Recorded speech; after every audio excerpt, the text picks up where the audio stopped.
अस्सलाम वालेकुम, मैं मोहम्मद अख्तर। तो सर पे यूट्यूब चैनल ट्रैक्टर चक दा आगाज़ बिस्मिल्लाह अंजाम खुदा जितना पियर उत्थे खैर वसदे रहो तसदे रहो। थोड़ा बिरा थोड़े वास्ते ट्रैक्टर 1987 मॉडल यानी कि आ गया 640 पुराना मॉडल है। ट्रैक्टर चंगा कीमत मुनासिब है। ट्रैक्टर की लोकेशन सब कुछ इस वीडियो मिल सी सलाह स्टार्ट मिल सी काफ़ी जैनवन मिल सी पंजाब के नंबर मिल सी बिल्कुल साफ सुथरा ट्रैक्टर। अगले टायर ठीक है, पीछे टायर अद्धे मद्धे हैं, बाकी रंग जो है ट्रैक्टर का अपने जो थोड़े सामने कंडीशन अपने ट्रैक्टर तसली ना लेकिन जिस प्यारे बन पास आवे तो जल्दी जल्दी जना को सब्सक्राइब कर फेसबुक पेज में भी फॉलो चलो कर चो तो ट्रैक्टर चकदा ना है। बाकी ट्रैक्टर थोड़े सामने कंडीशन थोड़े सामने लोग थोड़े सामने ट्रैक्टर की कीमत लोकेशन सब कुछ इस वीडियो के मिल वैसी, लेकिन वीडियो अगे पीछे करे सो तो वत कोई ना मिल सी क्योंकि सब कुछ मैं वीडियो के अंदर दसन वाला।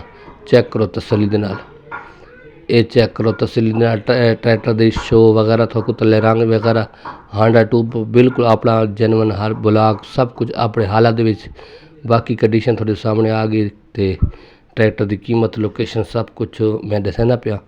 बाकी ट्रैक्टर 1987 मॉडल है तो बाकी कंडीशन थोड़े सामने इंजन गियर सा ठीक दसन पे मालिक ठीक हो सी।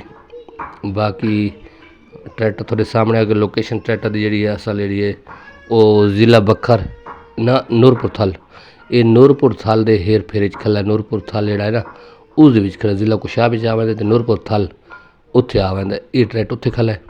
बाकी थोक नंबर दे रहे नंबर तो रबता करके वंच के गिन सकते कीमत ट्रैक्टर की जी है वो थोक दसेंदा पिया तो नंबर दींदा पे नंबर तो रबता कर ट्रैक्टर की वीडियो देख छोटी वीडियो दसो देखो वह तुम कीमत दसा देना ट्रैक्टर की मुकम्मल छोटी जी वीडियो देखनो तकनो तसली नाल।